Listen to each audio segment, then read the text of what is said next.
Bit of a quick update today. The job's coming along extremely well. You'll see that I've started running the cabling, the initial runs of cabling, which is through the side walls there. The black is the 12 volt DC, the blue you see is the Arctic blue, which is for the 230 volt AC. Truma hot water heater in the bench seat, and I have to cut a hole in the side of the van just where the Truma is to let the exhaust air and the intake come through the side of the van.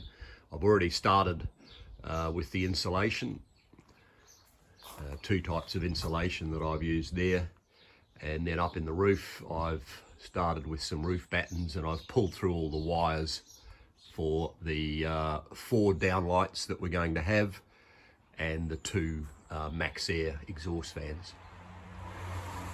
So that's pretty much where we're at the moment. Job's going pretty well. Very shortly I will be putting the plywood linings on the side once all the wires are complete. I've still got a couple of cables to run, but once that's all done, then I'll do the plywood linings.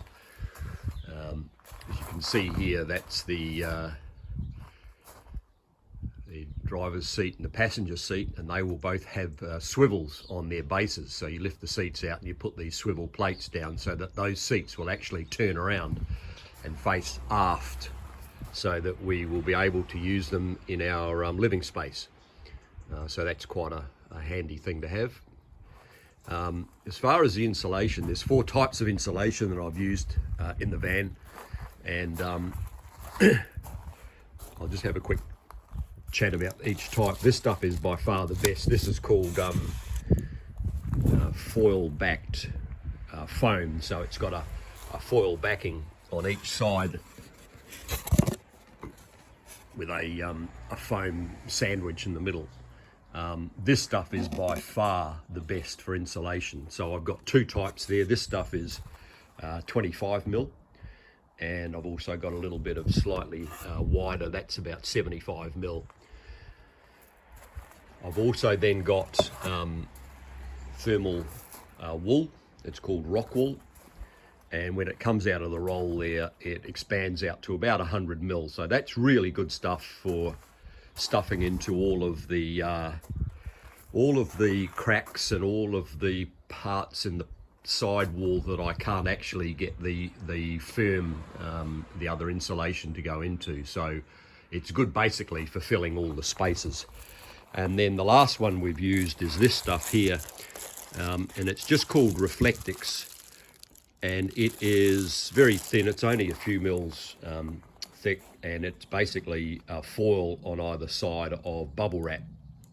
Not very good as far as insulation is concerned, but still quite good as a heat reflector.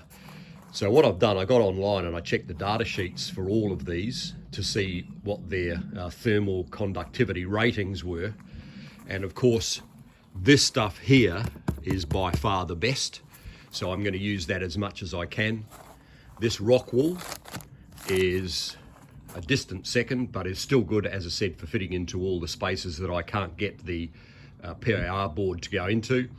And then last, of course, is the Reflectix, which is not hasn't got much thermal insulation quality, but as I said, it is a good heat reflector, so that's going to go into any of the spaces that I can't get these other 2 to go into. So with a combination of all of those things, we should be nice and toasty warm in the winter time.